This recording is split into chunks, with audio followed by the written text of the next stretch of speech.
Bien, ahí estamos, ya estamos grabando y Sí, ¿verdad?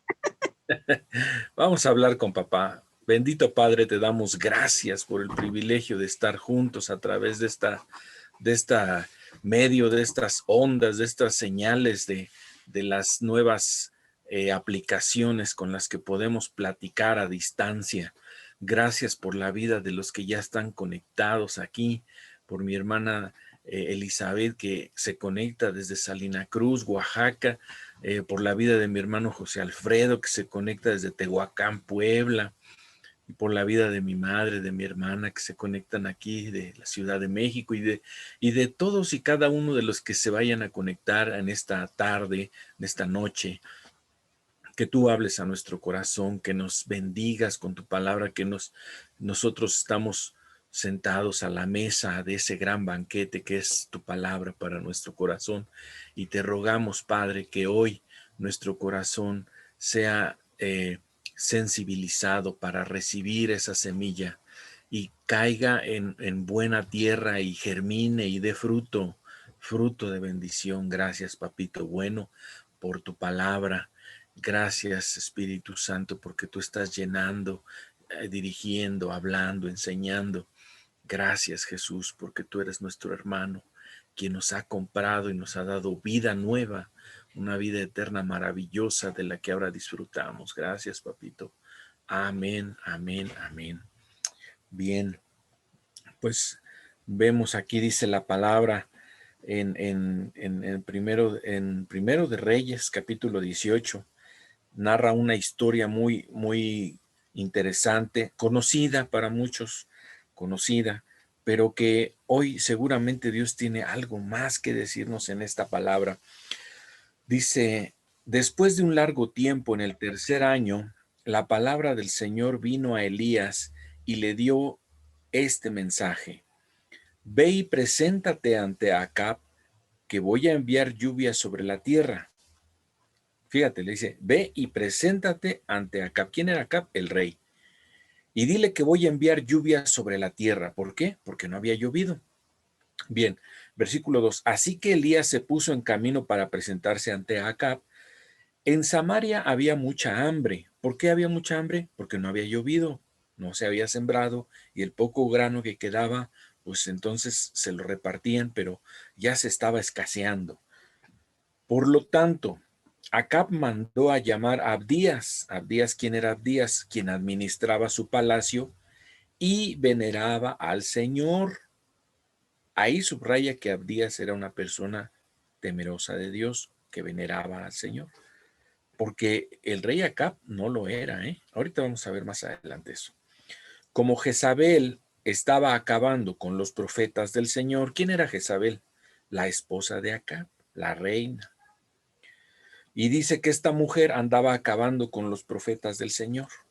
Abdías había tomado a 100 de ellos, Abdías, el que sí temía al Señor, el administrador del palacio, a escondidas de los reyes, había tomado a 100 de los profetas de Dios y los había escondido en 2 cuevas, 50 en cada cueva, y les había dado de comer y de beber. Acab instruyó a Abdías: recorre todo el país en busca de fuentes y ríos. Tal vez encontremos pastos para mantener vivos los caballos y las mulas y no perdamos nuestras bestias. Así que se dividieron la tierra que iban a recorrer. Acab se fue en una dirección y Abdías en la otra. Abdías iba por su camino cuando Elías le salió al encuentro.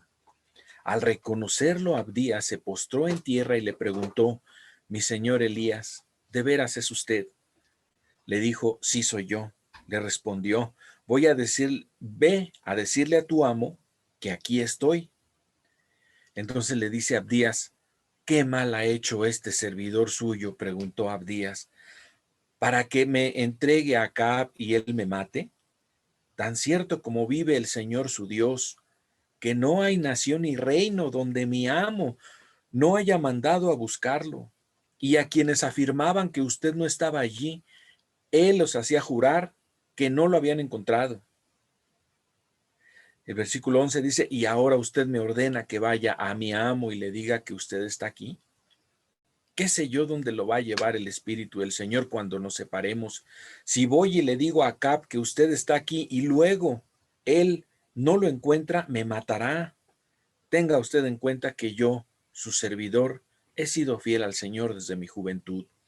¿No le han contado, mi señor, lo que hice cuando Jezabel estaba matando a los profetas del Señor? Pues escondí a 100 de los profetas del Señor en 2 cuevas, 50 en cada una, y les di de comer y de beber. Y ahora usted me ordena que vaya a mi amo y le diga que usted está aquí. De seguro me matará. Elías le respondió: tan cierto como vive el Señor Todopoderoso a quien sirvo, te aseguro que hoy me presentaré ante Acab. Bien, entonces después de eso, Abdías fue a buscar a Acab y le informó de lo sucedido. Así que este fue al encuentro de Elías y cuando lo vio le preguntó: ¿eres tú el profeta que le está creando problemas a Israel? Fíjese la pregunta que le hace el rey a Elías. Y le responde Elías: no soy yo quien le está creando problemas a Israel, respondió Elías. Quien se los crean son tú y tu familia, porque han abandonado los mandamientos del Señor y se han ido tras los Baales. Ahora convoca a todas las partes del pueblo de Israel para que se reúnan conmigo en el monte Carmelo con los 450 profetas de Baal y los 400 profetas de la diosa Acera, que se sienta a la mesa de Jezabel, que se sientan a la mesa de Jezabel, o sea, que comen con Jezabel. Acab convocó en el monte Carmelo a todos los israelitas y a los profetas. Elías se presentó ante el pueblo y dijo: ¿hasta cuándo van a seguir indecisos? Si el Señor, si el Dios verdadero es el Señor, deben seguirlo. Pero si es Baal, síganlo a él. El pueblo no dijo una sola palabra. Entonces Elías añadió: yo soy el único que ha quedado de los profetas del Señor. En cambio, Baal cuenta con 450 profetas. Tráiganos 2 bueyes, que escojan ellos uno y lo descuarticen, y que pongan los pedazos sobre la leña, pero sin prenderle fuego. Yo prepararé el otro buey y lo pondré sobre la leña, pero tampoco le prenderé fuego. Entonces invocarán ellos el nombre de su Dios, y yo invocaré el nombre del Señor. El que responda con fuego, ese es Dios verdadero. Y todo el pueblo estuvo de acuerdo. Entonces Elías le dijo a los profetas de Baal: ya que ustedes son tantos, ya que ustedes son más, escojan uno de los bueyes y prepárenlo primero. Invoquen luego el nombre de su Dios, pero no prendan fuego. Los profetas de Baal tomaron el buey que les dieron y lo prepararon e invocaron el nombre de su Dios desde la mañana hasta el mediodía. Baal, respóndenos, gritaban, mientras daban brincos alrededor del altar que habían hecho, pero no se escuchó nada, pues nadie respondió. Al mediodía Elías comenzó a burlarse de ellos. Griten más fuerte, les decía, seguro que es un Dios, pero tal vez esté meditando o esté ocupado o de viaje. A lo mejor se ha quedado dormido y hay que despertarlo. Comenzaron entonces a gritar más fuerte y como era su costumbre se cortaron con cuchillos y dagas hasta quedar bañados en sangre.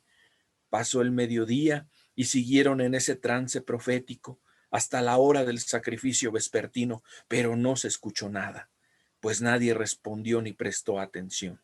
Entonces Elías le dijo a la gente: acérquense. Y así lo hicieron, como habían dejado en ruinas el altar del Señor. Elías lo reparó.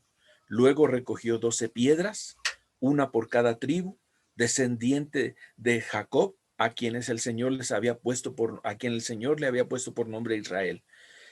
Con las piedras construyó un altar en honor del Señor y alrededor cavó una zanja en la cual cabían 15 litros de cereal.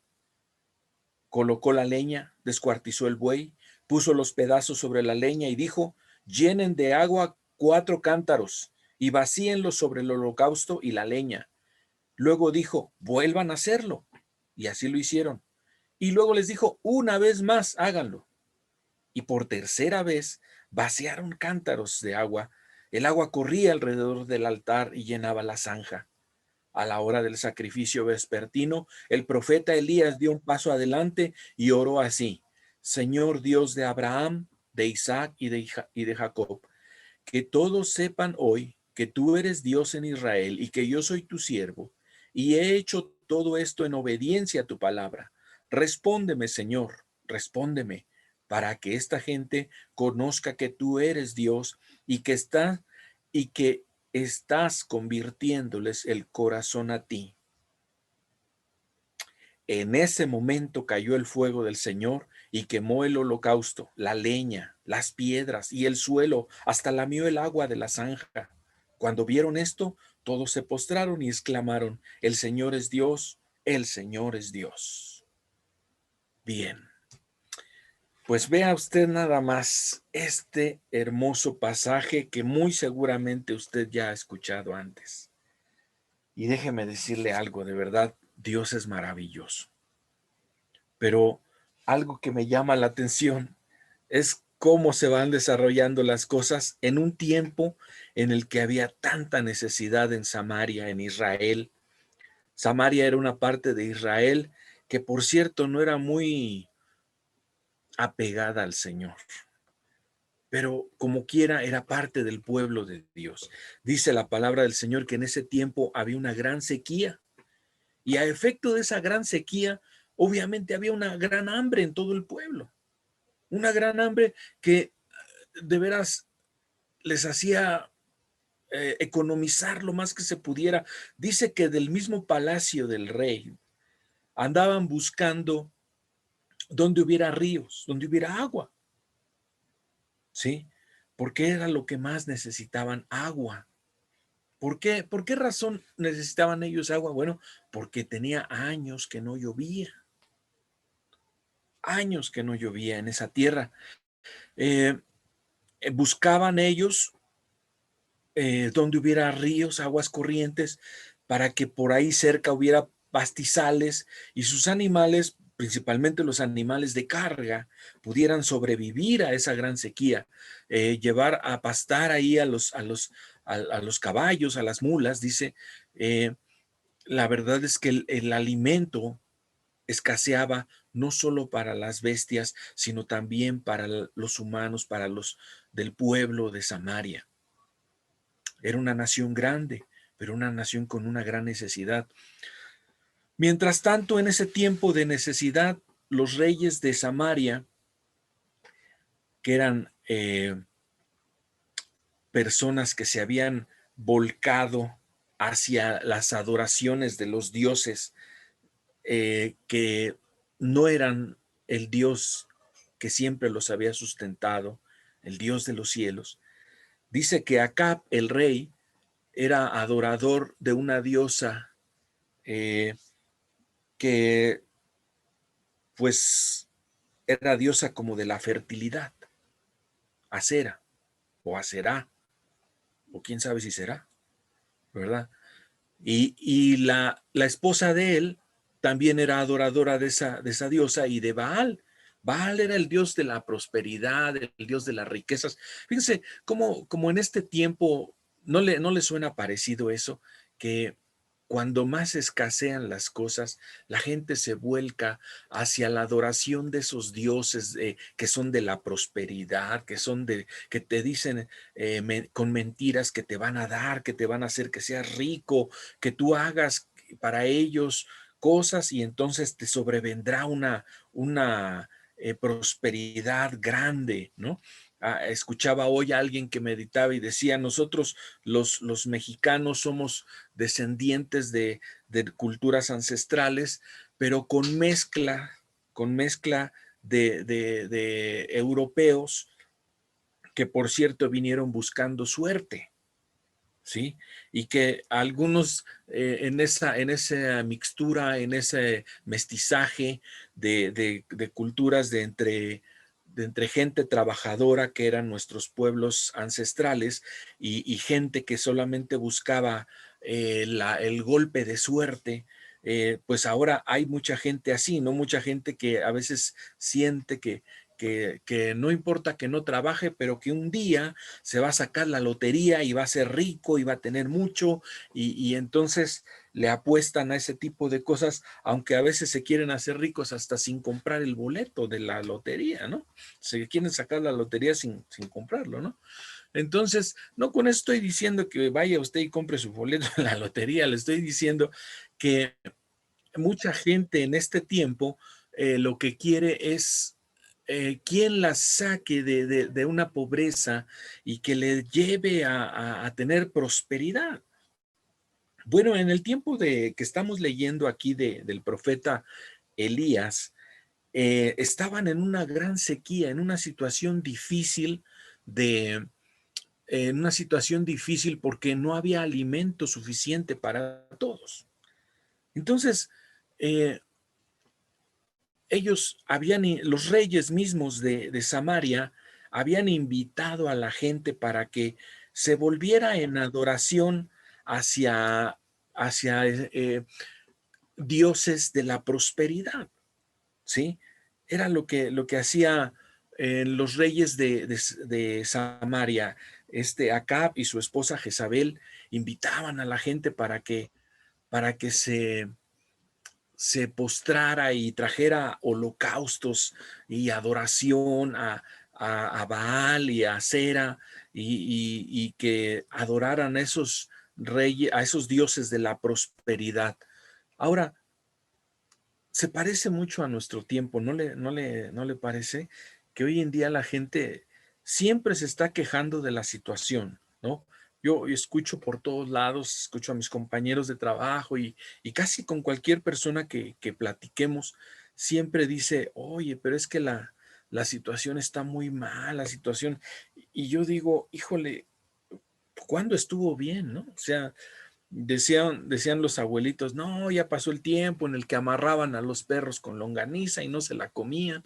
Sí se acuerda que es un dicho, ¿no? De los abuelitos, pero bueno, yo desde que recuerdo nunca vi eso, nunca, no que amarraran a los perros con longaniza, sino que nunca vi que hubiera en realidad una prosperidad económica, ¿no?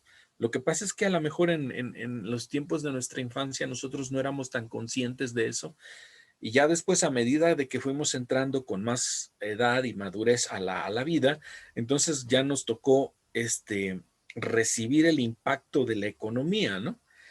Eh, entonces ahora para nosotros decimos, no, es que la situación está muy mal. Bueno, es que la verdad la situación nunca ha estado muy bien, pero podemos decir que en este tiempo Dios está, como siempre, con sus ojos puestos sobre nosotros y sus oídos abiertos para todo aquel que le quiera invocar, para todo aquel que le quiera, eh, que quiera acercarse a Él. Bueno, regresando al relato bíblico que les leí, este era el suceso que había. En Samaria no había llovido por 3 años. Eso implicaba que no había habido cosechas y que todo lo que tenían ellos de cosechas para comer, de alimento, lo habían comprado de otros lugares donde sí había alimento y obviamente pues era caro, entonces solamente los que estaban mejor posicionados económicamente podían comprar alimento. Y esta era la situación. Ahora, los reyes de ese lugar, en vez de buscar a Dios y de pedirle a Dios que Dios abriera los cielos y pudiera llover sobre Samaria para que pudieran levantar cosechas y tener alimentos, lo que hicieron es empezar a adorar a otros dioses. Adoraban por ahí a la diosa de la fertilidad, adoraban por ahí al dios de la prosperidad, que era Baal, y, y no sucedía nada, no cambiaba nada. Entonces, eh, así corrían el tiempo. El profeta Elías había sido perseguido por el rey, porque al pensar del rey, el profeta Elías era quien tenía la culpa de que no lloviera. Entonces, dice que había una consigna de matar a todos los que alabaran y adoraran al Dios de Israel, que era el Señor Dios, ¿no? Entonces, y por parte del rey había esta consigna. Así que Elías, siendo el principal representante en la tierra, ¿verdad? El profeta de Dios en la tierra, era el más perseguido. Pero junto con él también los demás que tenían oficios de profeta eran perseguidos. Entonces aquí dice que un funcionario del rey llamado Abdías, que estaba como administrador del palacio de, de Acab, él sí era una persona que adoraba a Dios, al Dios verdadero. Lo que hizo fue buscó a cien profetas de Dios, y dice que los escondió para que no los matara la reina que andaba buscando para matarlos. Los escondió en unas cuevas, 50 en una cueva y otros 50 en otra cueva, y periódicamente les llevaba a escondidas del rey, les llevaba alimento y agua para que pudieran subsistir, para que no los matara la reina. Bueno, todo esto él hacía porque él tenía amaba a Dios, pero tenía temor de Dios, vivía una vida en la que en todo le preguntaba a Dios qué hacer, ¿ok? Pero su patrón, el rey Acab, le dijo un día, bueno, mira, vamos a buscar unos ríos porque esto se está poniendo difícil, nuestras bestias se nos están muriendo, necesitamos alimento para pastura, para darle de comer a los caballos, a las mulas, porque están muriendo de hambre. Así es que vamos a buscar donde hay ríos, y ahí seguramente a los lados habrá pastura, y vamos a localizar estos ríos, y tú vete por un lado de Samaria, yo me voy por el otro, y entonces después nos reunimos y ya me dices dónde encontraste ríos para llevar ahí a los caballos, a las mulas. Entonces, este servidor Abdías va buscando ríos, y en ese caminar se encuentra al profeta Elías. Ahora, ¿por qué los demás no encontraban a Elías? Bueno, dice que el rey les preguntaba siempre: búsquenme a Elías, vayan a otras naciones, encuéntrenlo, tráiganmelo, porque lo tengo que matar, porque ese hombre, por causa de ese hombre, no llueve sobre la tierra. Y dice que venían sus servidores y le decían al rey: es que no lo hemos encontrado, es que no está, es que no sé dónde lo esconde. Mira, Dios había escondido al profeta Elías, lo escondía, eh, y lo vemos más adelante porque Abdías le dice: ¿eres tú de en verdad el profeta Elías? Se postra ante él y le dice: sí, soy yo. Y le dice: ve y dile a tu patrón que aquí estoy y que aquí lo espero, que venga, porque Dios me mandó a decirle algo al rey. Y entonces Abdiel le dice: no, señor mío, no, no me envíes a morir, porque la verdad es que cuando yo le diga al rey que te he encontrado y venga él a buscarte, seguramente el Espíritu de Dios te llevará a otro lugar y te esconderá. Y entonces el que va a quedar mal soy yo, y va a creer que yo le mentí, y entonces me va a matar a mí. Y le dice: toma en cuenta que yo he sido una persona que soy adorador de Dios, que no he caído en la adoración de Baal ni de Acera, que he cuidado a profetas, que los he cuidado, les he dado alimento, los he escondido. Entonces, por favor, no me mandes a morir. Y le dice Elías: no, no, no, ve con la confianza, dice, y vive el Señor. Con esa manera juraba un profeta y le dice: vive Dios, de quien soy siervo, que aquí voy a esperarlo y que venga, y no te voy a hacer quedar mal. Entonces fue, le dijo al rey Acab: ya encontré a Elías. Elías se encuentra en tal lugar, vamos para que lo veas, porque además él tiene un mensaje que darte. Y entonces va el rey y le dice a Elías: así que eres tú el que por culpa tuya no ha llovido en Israel. Y le dice Elías: no, no es por mi culpa, rey, es por tu culpa y por la de tu familia. Porque ustedes, en vez de buscar al Dios de Israel, ustedes se han vuelto a buscar a los dioses de la prosperidad y de la fecundidad y todo ese tipo de cosas que no son reales. Dioses que no tienen ojos pero no ven, que tienen boca pero no hablan, que tienen oídos y no escuchan. Ustedes se han volcado a eso. Yo sigo adorando al Dios verdadero, al cual no puedo ver, pero sí puedo sentir. Y dice, y vamos a hacer algo. De una vez que esto se ponga en claro. Y entonces le dice, vamos a decirle al pueblo de Israel que venga al monte Carmelo. Y ahí en el monte Carmelo vamos a hacer algo para demostrar quién es el verdadero Dios.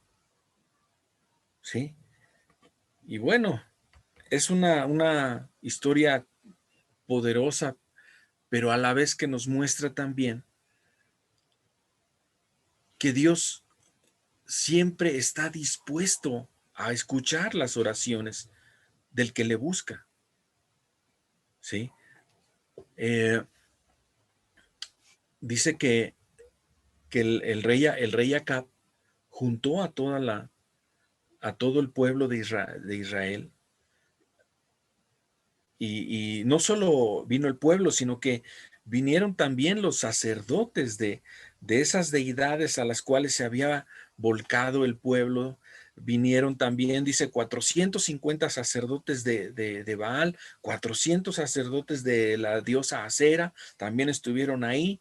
Y el único que adoraba o el único que quedaba, decía él, decía Elías, yo soy el único profeta que queda del Dios de Israel. A todos los demás los han matado. Eso pensaba él. Hasta ese momento pensaba eso. Pero Dios tenía más gente. ¿Sí? Entonces, le dice, bueno, pues vamos a hacer algo. Aquí vamos a agarrar dos toros, dos bueyes, y los vamos a cortar en pedazos y los vamos a poner sobre un altar y vamos a poner leña y vamos a poner y ustedes los que son mayoría pues van a empezar a adorar a su Dios y no le prendan fuego. Si su Dios es verdadero, tiene que descender fuego del cielo y va a consumir este holocausto. Pero si su Dios no es verdadero, entonces no va a suceder nada. Y yo voy a hacer lo mismo. Voy a hacer un altar para Jehová Dios. Voy a hacer un altar para que ahí pongamos el sacrificio, el toro en hecho pedazos con leña y todo.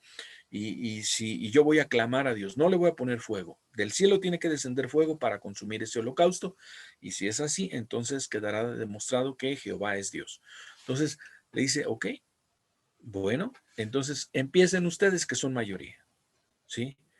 Y ya me imagino toda la porra ahí de los sacerdotes, ¿no? Y de sacerdotes de un lado, de otro lado, la gente de Israel que hasta entonces se había volcado a adorar a esos dioses, pues ya me imagino, ¿no? Ahí gritando sus salmos o no sé, sus alabanzas o sus rezos o lo que ustedes quieran. Ahí estaban, ¿no? Alabando a su dios Baal. Dice que bailaban, que brincaban alrededor de ese altar donde estaba cortado el buey y no sucedía nada. Dice que empezaron desde la mañana y llegó hasta el mediodía y Elías no les había dicho nada, pero ya al mediodía yo creo que Elías se cansó de verlos y les empezó a hacer burla y les empezó a decir, pues grítenle más fuerte a su Dios porque a lo mejor está de viaje y no los escucha. Grítenle más fuerte, cántenle más fuerte, hagan más, porque parece que él está dormido y no los oye. Y entonces, más dice que los sacerdotes de Baal hacían todavía más cosas para que, según ellos, descendiera fuego del cielo y consumiera el holocausto. Incluso dice que se cortaban con unos cuchillos, con unas dagas, porque ese era su ritual que ellos hacían, ¿sí? Era un ritual en el que, se cortaban y hacían que hubiera mucha sangre por todos lados, ¿no? Para ver si así su Dios se compadecía de ellos y respondía. Pero curiosamente, eh, aquí me están pidiendo el link de acceso, perdón que interrumpa aquí la... Eh,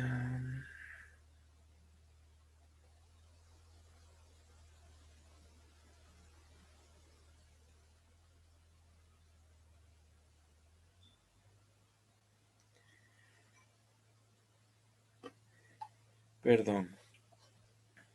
Entonces, eh, estos sacerdotes de Baal se cansaron. Llegó el momento en el que ya el profeta Elías les dijo, a ver, señores, ya, párenle, porque ustedes ya tienen aquí mediodía y más de mediodía y no ha sucedido nada. Entonces, dice que le tocó su turno a él. Él sí no traía porra. Él no traía los hinchas, ¿verdad? Que ahora vemos en los partidos de fútbol, que cómo se agarran una porra contra la otra, ¿no? Así estaban.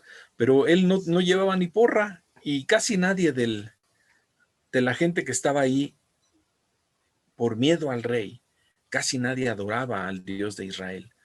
Entonces, eh, sucede que él dice algo más, levanta la apuesta, ¿no? Dice, bueno, ya está aquí el holocausto. Dice que él agarró 12 piedras conforme a las 12 tribus de los hijos de Israel y las colocó para hacer el altar. Y entonces partió el buey y puso la carne sobre el altar, sobre la leña. Pero les dijo, ahora por favor traigan, alrededor del altar vamos a hacer una zanja y van a traer unas vasijas de agua y las van a vaciar sobre el holocausto. Y entonces vaciaron las vasijas de agua sobre la res que estaba ahí cortada en pedazos, las vaciaron, mojaron. Y entonces dijo, no, creo que no es suficiente, traigan más vasijas. Y trajeron otra vez otras vasijas y las vaciaron ahí. Y entonces les dijo, vuélvanlo a hacer, traigan más vasijas, ¿sí? De agua. Y dice que el agua bajaba hasta la zanja que hizo alrededor del altar. Bajaba y llenaba el agua. Yo ya digo, no sé si él quería hacer una carne asada o un caldo de res, pero ya estaba eso lleno de agua, ya era una sopa. Entonces, clama a Dios, se postra y dice, Jehová, respóndeme, que sepa este pueblo que tú eres Dios sobre Israel y que yo soy tu siervo. Y dice que cuando él clamó, se oyó un gran estruendo y descendió fuego del cielo que consumió el holocausto, lo quemó todo. Quemó la leña, quemó el holocausto, quemó las piedras, lamió el agua que había en las zanjas alrededor. No quedó lugar a dudas. No fue un fueguito, no fue un encendedor, ¿sí? Fue un fuego que hasta quemó las piedras. Entonces, ese Dios demuestra delante del pueblo de Israel quién es Él, ¿sí? Toda la gente se postra delante de Dios después de ver eso y dice, Jehová es Dios de Israel, y le adoraron, ¿sí? En ese momento cambian las cosas totalmente.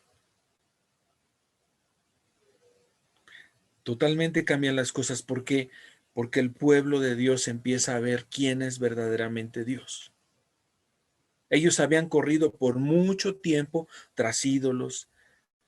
Ellos habían hecho por mucho tiempo rituales en los que creían que imágenes les iban a ayudar, que iban a hacer algo por ellos.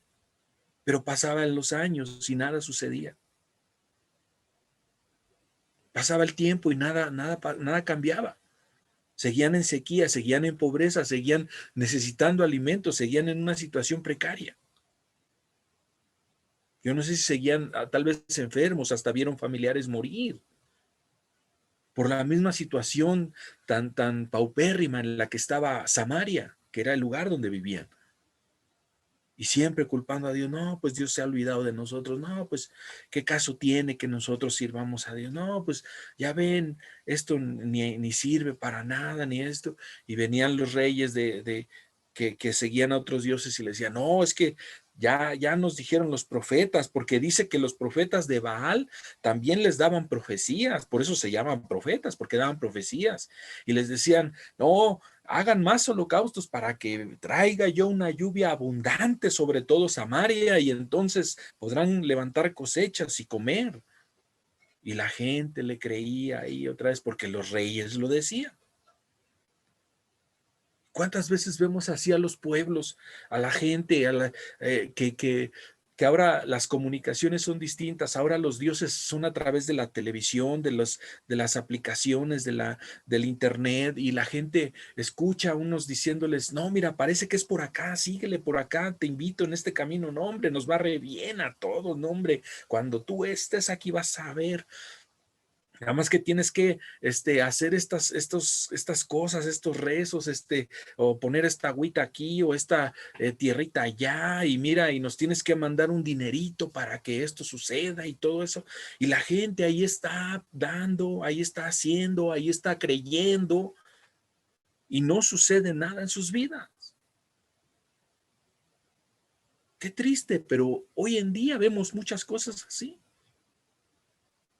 Y sin embargo, el Dios de los dioses, el Rey de reyes, el Señor de señores, está siempre con los brazos extendidos diciendo, hijo, aquí estoy, hija mía, aquí estoy.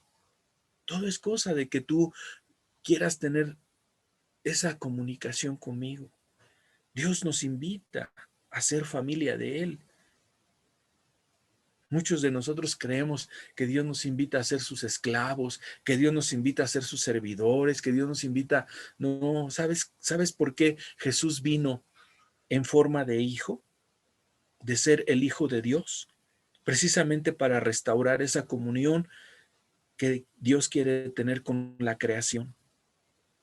Porque si lo que Dios quisiera tener fueran súbditos, el Hijo de Dios, en vez de venir como Hijo de Dios, hubiera venido como un gran rey para tener muchos súbditos, o como un gran estadista para tener un gran pueblo, una gran nación. Pero la primer cosa de la cual Dios quiere tener comunicación con los humanos es que volvamos a ser hijos suyos.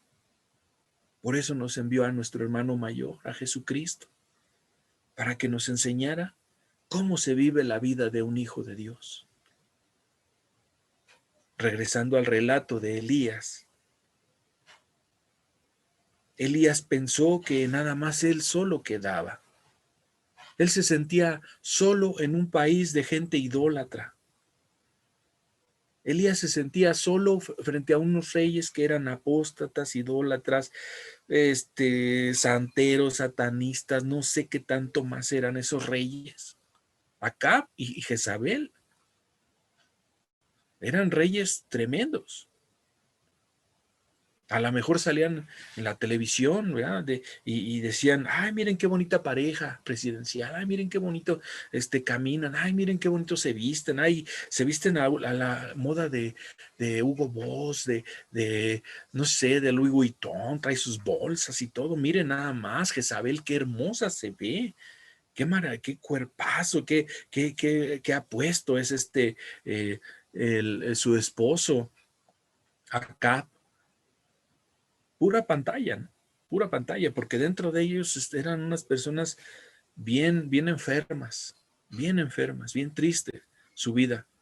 Lo vemos más adelante porque si ustedes siguen leyendo y ojalá que en la semana lo lean, estábamos leyendo Primero de Reyes capítulo 18 en adelante, van a ver que el final de la vida de estas personas fue muy triste, porque precisamente eso es lo que ellos vivían, pero daban la apariencia de ser personas exitosas, personas poderosas, pero eran personas llenas de mucho rencor, de mucho odio, tanto así que perseguían a los profetas de Dios y los mataban, para que ya nadie hablara de ese Dios de ese Dios con el cual ellos no querían tener una cercanía.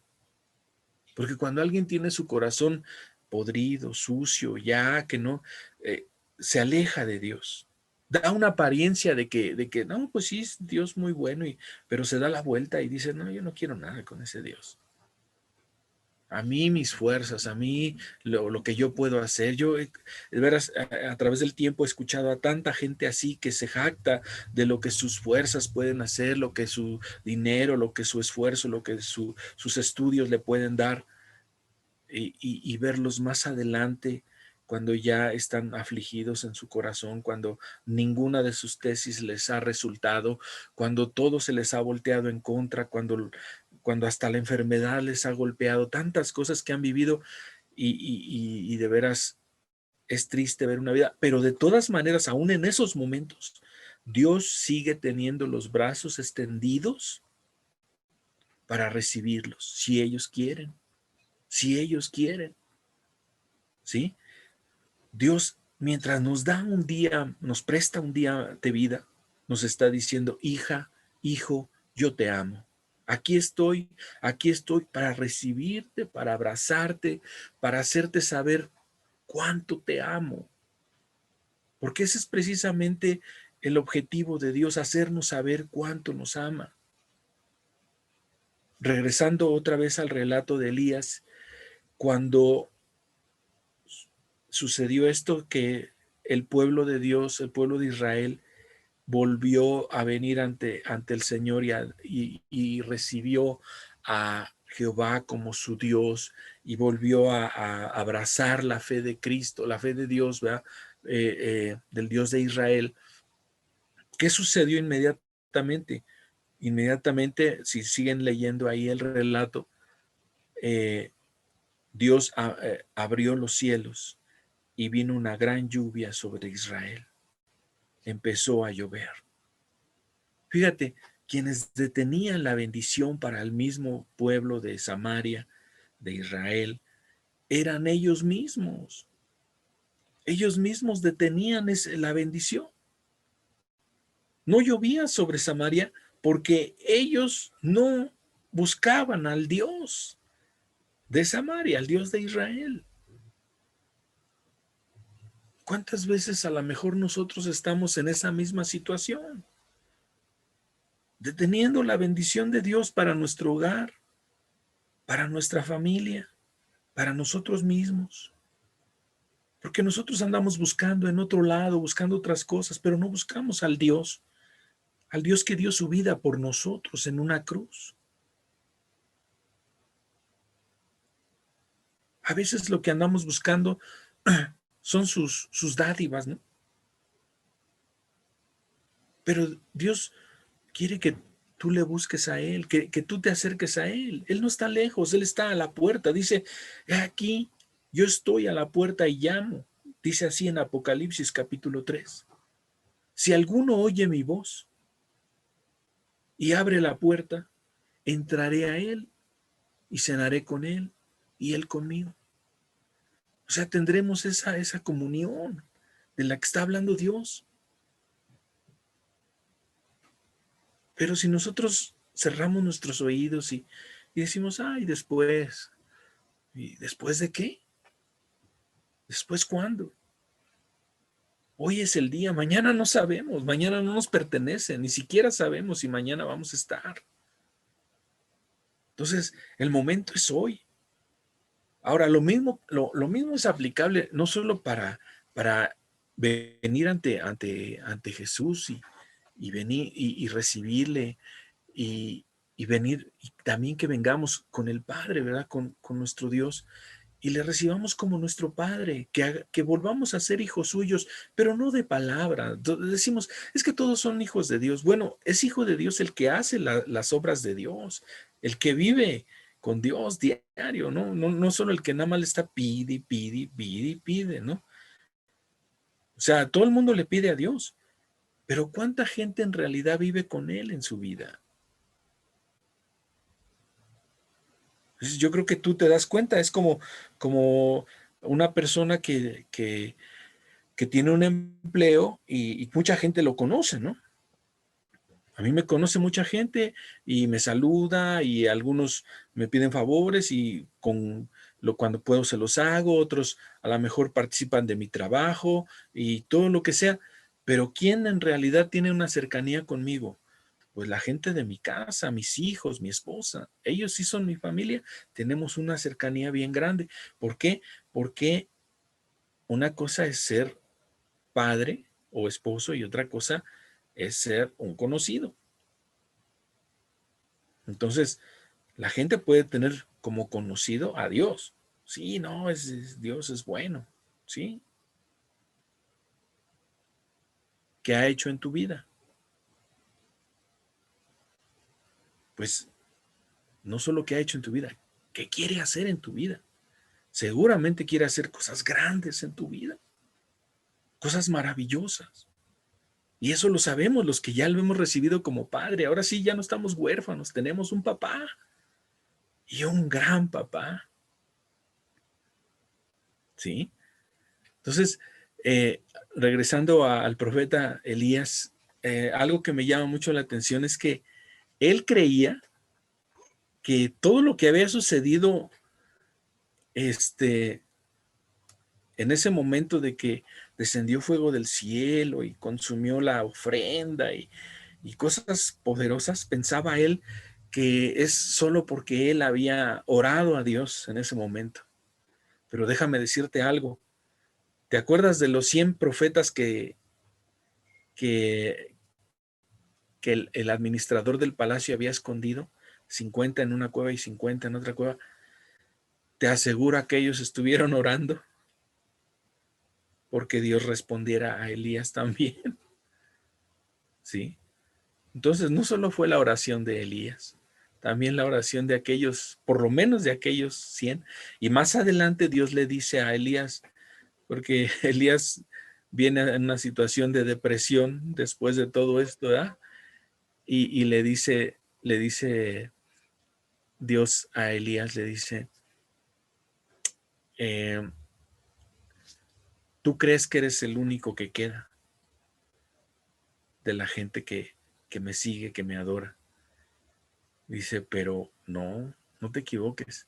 Hay 7,000 más, 7,000 más que no han doblado su rodilla ante Baal. Y de esos 7,000, te aseguro que esos 100 profetas de Dios eran eh, parte, parte de esos 7,000. Entonces, seguramente habían estado orando para que Dios trayera una respuesta y la gente de Samaria se volviera a Dios. ¿Sí? Y ahí fue donde Dios contestó. Entonces, yo no sé, pero a veces nosotros creemos que somos las únicas personas en nuestro hogar que de veras buscamos de Dios, que de veras seguimos temiendo a Dios, que de veras estamos en comunión con Dios. Déjame decirte que no, ¿eh? Siempre Dios tiene a alguien, ya sea dentro de tu casa, dentro de tu familia, dentro de tu colonia, de, de, de, de tu ciudad, gente que está clamando a Dios y que seguramente traerá respuesta a Dios a tu vida, a tu necesidad, a tu corazón. ¿Sí? Entonces, quiero invitarte para que veas en todo esto que papá está dispuesto a mostrarse, mostrarse poderosamente en tu vida. ¿Sí? Bien, pues estas son las cosas que papito nos está compartiendo hoy. Ahora, si tienes algo que Dios quiere compartirnos, con gusto te escuchamos. Escuchamos lo que Dios quiere compartirnos a través de ti. ¿Sí?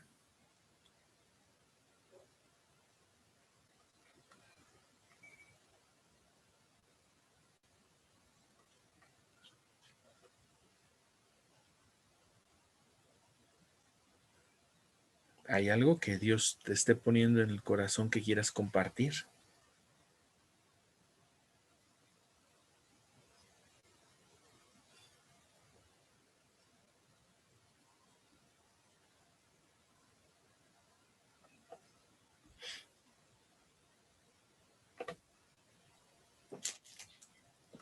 Pues eh, yo lo que comentábamos ahorita en la tarde con esta amiguita era precisamente, ella nos comentaba que ella pues se platicaba con su mamá y le decía que pues ella cree en sus ídolos, los santos, y que ella le reza a los santos y pues que ella ya le había dicho que no, que por qué lo hacía, que eso no, ella sentía que eso no era bueno, ¿no? Que ella qué sentía al hacerlo. Entonces, dice que su mamá le respondía, pues tú déjame, dice, yo creo en mis santitos y yo, y yo hablo con ellos y tú déjame a mí, dice. Entonces, ella nos platicaba y nos decía, pues yo sé que eso no está bien, que eso, que Dios es Dios celoso, que no comparte su trono con nadie, y nos preguntaba, ¿no? ¿Qué podía ella hacer? Entonces, pues le dijimos, mira, solamente Dios puede quitar del corazón del hombre la idolatría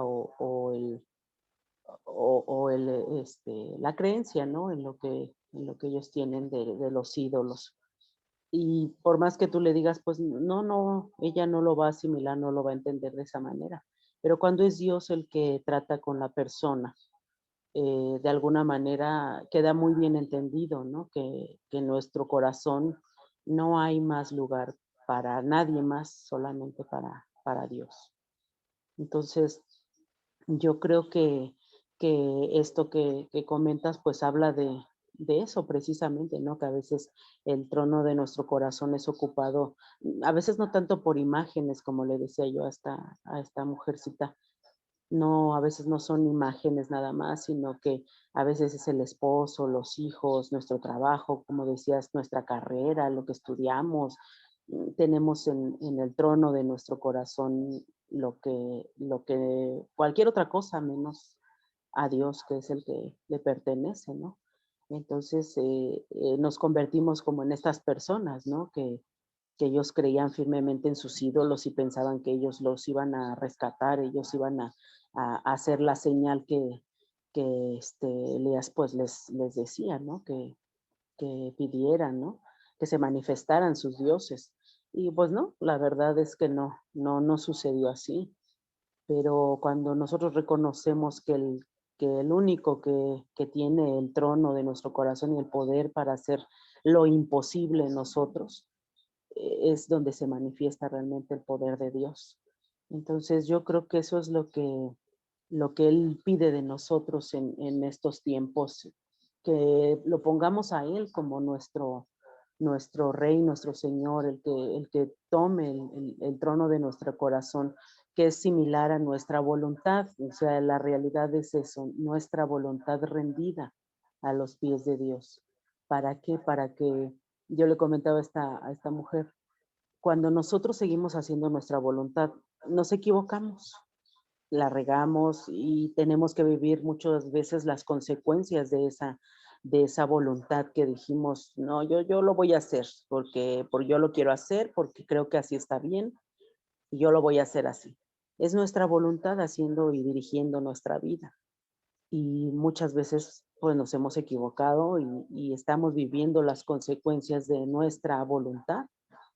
Pero cuando rendimos nuestra voluntad, que es el trono de nuestro corazón, el que mueve nuestra vida, nuestro entorno, lo que somos, lo que pensamos, y lo cedemos a Dios, es ahí donde Él toma el trono y nos empieza a decir qué hacer.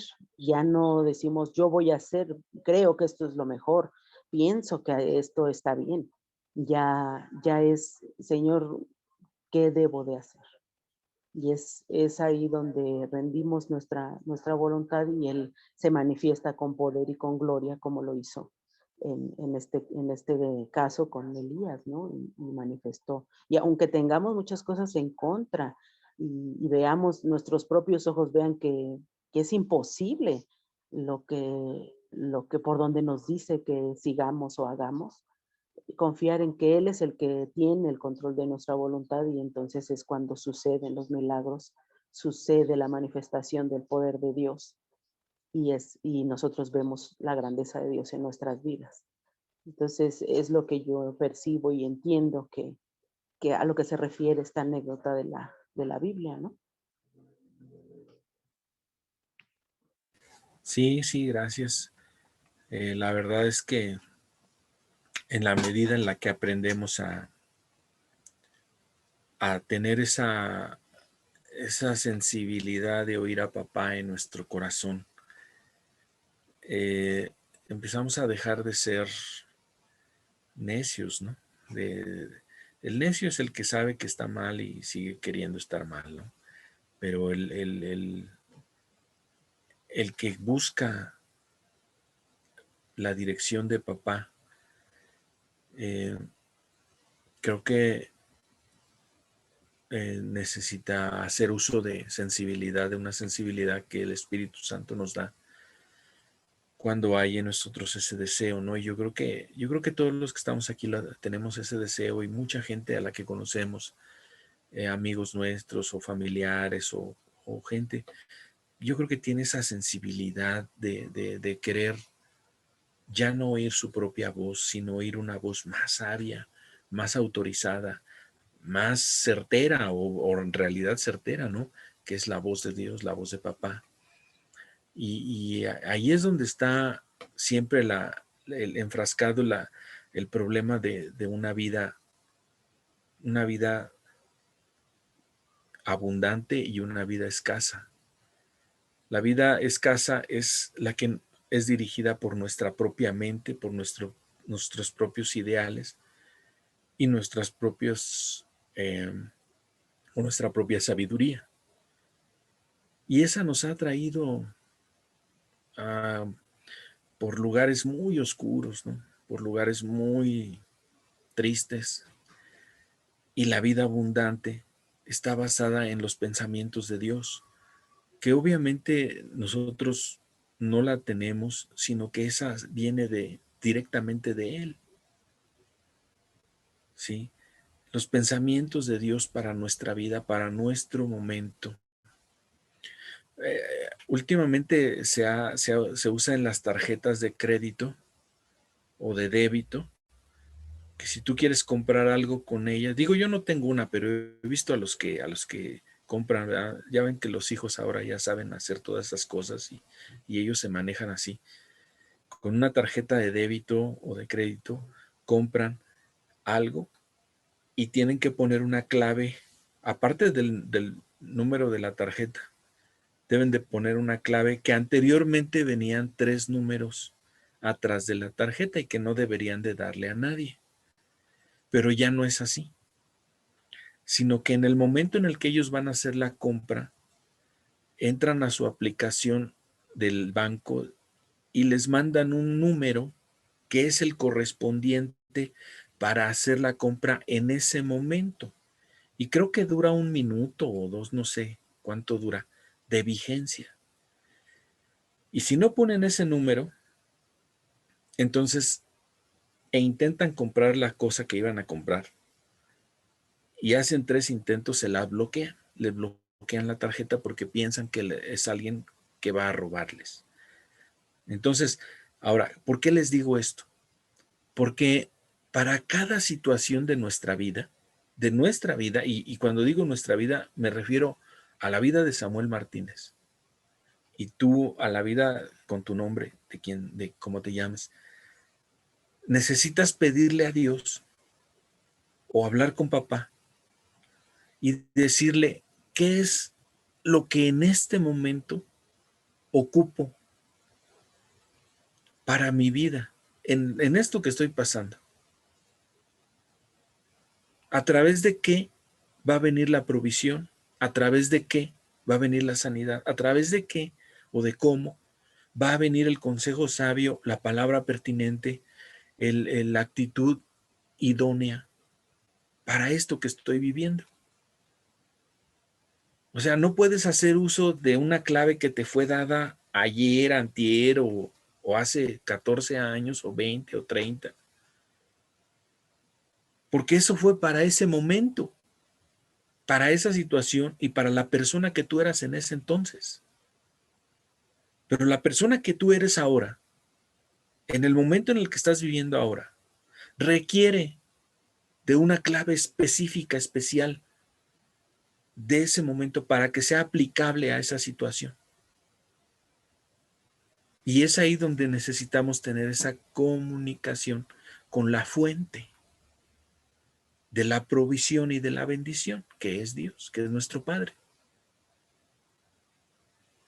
Por eso es que el consejo o la receta de cada uno no le sirve al otro. A lo mejor le diga más o menos, el único que te puede servir es que dice, clamé a Dios y Él me oyó. Ahí es lo único que te sirve. Ya lo demás de la respuesta ya es de a cada quien conforme a su situación. ¿Sí? Bien, ¿hay alguien más que nos quiera comentar algo más? Algo que Dios ponga en sus corazones, que nos comparta.